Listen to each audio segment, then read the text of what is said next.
एक साथ तीनों दिन में मध्य से तेज चल।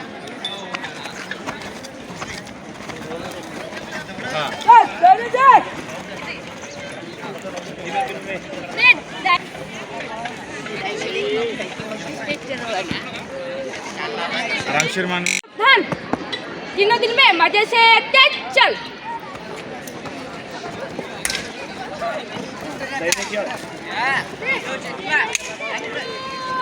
मॅडम, आज हा जे पथसंचलन या ठिकाणी होतंय, आपण कुठून आलात? मी सहकार विद्यामंदिर डोनगावमधून आलेली आहे. अच्छा, बरं काय सांगणार या विद्यार्थिनींना, आपण या विद्यार्थ्यांना इथे घेऊन आलायत, त्यांना शिस्त लागण्यासाठी का काय नेमकं? शिस्तही लागते आणि स्वयं कसं जगायचं, त्यांना काय जीवनामध्ये कोणत्या गोष्टी लागतात काय नाही, सर्व आम्हाला इथे खूप छान अनुभव आहे. हा, पूर्वीचा काळ वेगळा होता, आताचा काळ वेगळा आहे, जेणेकरून या ठिकाणी शिक्षणामध्ये या ठिकाणी फार बदल या ठिकाणी झालेले आहेत. त्या संदर्भामध्ये काय मत व्यक्त कराल? पूर्वीच्या वेळी सर्वच जण म्हणजे तेवढी टेक्नॉलॉजी नव्हती, पण आता टेक्नॉलॉजी इतकी आहे की मुलांना स्वयं काही करायचं म्हटलं की होत नाही. पण या ठिकाणी 2 दिवस झाले आमची मुलं स्वतः त्यांचं सगळं काही करतायत. सर्व त्यांच्या ज्या डेली नीड्स आहेत ते सगळं स्वतः बघतायत आणि व्यवस्थित त्यांचं ते करून छान आहे. सगळा अनुभव मस्त आहे. आज या ठिकाणी पालक वर्गांनी तुमच्या भरोशावर इथे मुलं या ठिकाणी पाठवलेले आहेत. त्यांची सिक्युरिटीसाठी आपण इथे काय प्रयत्न केलेला आहे आजपर्यंत? सिक्युरिटी म्हणसाल सर तर इकडे स्काउट आणि गाईडचं वेगवेगळं आहे. स्काउट तिकडे येऊ शकत नाही, गाईड आहेत, सर्व सुविधा आहेत. शाळेने आम्हाला सर्व सुविधा दिल्यात, म्हणजे बाथरूम वगैरे, पाण्याची सगळी व्यवस्था आहे. त्यामुळे इथे काही असं प्रॉब्लेम नाही आहे आणि पालकांनी जेवढी आमच्यावर जबाबदारी टाकली तेवढी आम्ही पार पाडतोच आहे आमच्या जबाबदारीने. पालक वर्गांनी ही जी त्यांची जी मेहनत आहे, कुठेतरी त्यांना वाटतं की आपला या ठिकाणी पाल्य या ठिकाणी चांगला घडला पाहिजेत आणि त्यांना चांगल्या सवयी या ठिकाणी लागल्या पाहिजेत. त्याबद्दल आपलं काय मत व्यक्त कराल? मला असं वाटतं सर की प्रत्येक पालकांनी आपल्या मुलाला, आपल्या पाल्याला इथे पाठवणं गरजेचंच आहे. कारण मुलांना बाहेर जाऊन जगायचं कसं यावर समजण्याकरिता इथे 2-3 दिवस जेव्हा ते राहतात, कोणत्या अडचणी असतात, कारण घरी सर्व त्यांना असं सगळं आयतं हातात मिळतं, पण इथे तसं नाही आहे. त्याच्यामुळे पालकांनी, मला असं वाटतं की पालकांनी खरंच आपल्या पाल्यांना इकडे पाठवावं आणि त्यांना एक चांगला शिस्तही लागते. जगायचं कसं, जगण्यासाठी काय काय गोष्टी लागतात हे सगळं समजतं. बेटा, तुझं नाव? मानवी सतीशराव देशमुख. अच्छा, बरं, आज या ठिकाणी तू ग्राउंडवरती काय करतेस तुम्ही? आज मी ते पथसंचलन करते.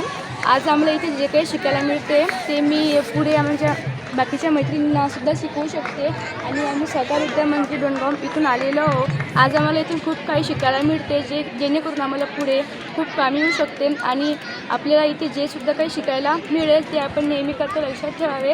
आणि आमच्या सुविधासुद्धा चांगल्या आहेत आणि असं प्रत्येक शाळेने हे जे कॅम्प आहेत ते वर्षातून 1-2 वेळेस तरी करावं असं मला वाटतं. भविष्यामध्ये ही जी तू या ठिकाणी प्रॅक्टिस करते ही तुला कामाला पडणार आहे? नक्कीच पडणार आहे. मला नक्की वाटते की ही जी परीक्षा आहे सध्या मी जे पथसंचलन करते ते मला भविष्यात नक्कीच कामाला येईल. बरं, तू जिम्मेदारी या ठिकाणी या विद्यार्थिनीची घेतलेली आहे, त्यांच्याकडून या ठिकाणी प्रॅक्टिस या ठिकाणी करून घेत आहेत. पुढचं ध्येय काय आहे तुझं? या ठिकाणी शिक्षण झाल्यानंतर कोणत्या दिशेने तुम्ही वाटचाल राहणार आहे? आता मी सध्या इथे पथसंचलन करते आहे. माझ्यासोबत 16 विद्यार्थिनी आहेत. मी त्यांना सध्या गाईड करते आहे आणि माझं ध्येय हेच आहे की पुढे करून जे शिक्षक मला गाईड करतात ना, तर मी त्यांच्यासोबतच जे त्यांचं स्वप्न आहे ना ते त्याचं स्वप्न मी पूर्ण करू शकेन. सर, आपण आज मुलं घेऊन कुठून आलात? आम्ही सहकार विद्यामंदिर डोणगाव या ठिकाणी मुलं घेऊन आलेलो आहोत आणि अतिशय उत्कृष्ट जिल्हा मेळाव्याचं नियोजन या ठिकाणी केलेलं आहे आयोजकांनी. आणि या ठिकाणी स्वयंशिस्त, विविध कौशल्य, मुलांना बाहेर राहण्याचा अनुभव आणि एक युनायटेड जे काही सर्व टास्क असतात ते टास्क पूर्ण करण्याचा या ठिकाणी अनुभव मुलांना मिळतो आहे.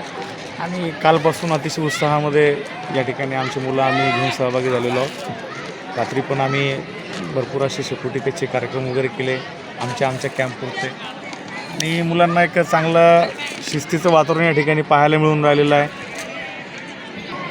सर, वेळोवेळी हे जे शिक्षण क्षेत्रामध्ये बदल होत आहे त्याबद्दलच्या संदर्भामध्ये काय सांगणार?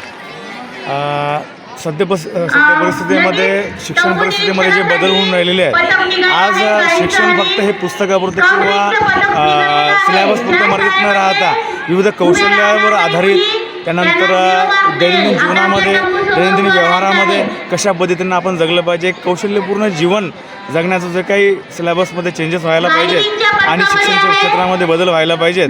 तर अशा प्रकारचं शिक्षण जे आहे ते आम्हाला स्काउटमधून या ठिकाणी पाहायला मिळते आहे. या ठिकाणी दैनंदिन जीवनामध्ये नवीन काही जे कौशल्यपूर्ण जीवन आपल्याला जगायचं आहे त्यासाठी स्काउट जे आहे ते अतिशय उत्तम माध्यम मला वाटतं. बेटा तुझं नाव? शेवलकर. मी नर्स नितीन सेवलकर, राहतो डोंगाव. अच्छा, किती वर्गाला जातोयस?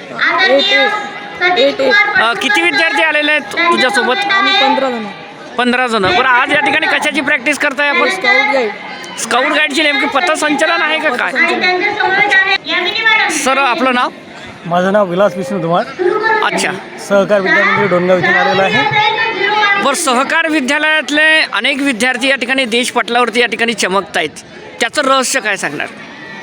तर त्या ठिकाणी घेतले जाणारे जे स्वावलंबित्व ज्याला आपण म्हणतो ते स्वावलंबनाचे आणि जास्तीत जास्त प्रमाणात कशी विद्यार्थ्यांची प्रॅक्टिस घेता येईल ते आपण त्याचं रहस्य म्हणू शकतो सर. कारण आता आज आम्ही इथे स्काउट गाईड कॅम्पला आलेलो आहे. यदा कदाचित एखाद्या विद्यार्थ्यावरती जर अशी वेळ आली की चुकून तो एखाद्या अडचणीत सापडला तर स्वतःच्या जिद्दीवर आणि स्वतःच्या स्किलवर तो कुठेही सर्वाईव्ह करू शकतो सर.